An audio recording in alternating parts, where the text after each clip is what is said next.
Mobility assessment for hip extension. As running speed increases, more and more force needs to be generated from the hip.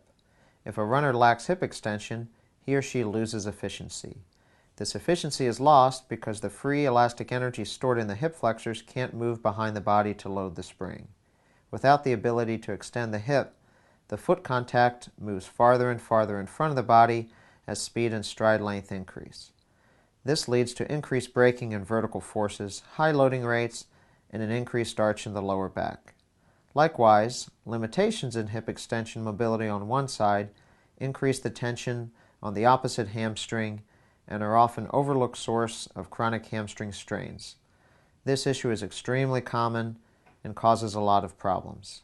Have the runner kneel down on one knee inside a door jamb facing away from the jamb, such that the femur of the leg he or she is kneeling on is vertical, and the tibia of the opposite leg is vertical.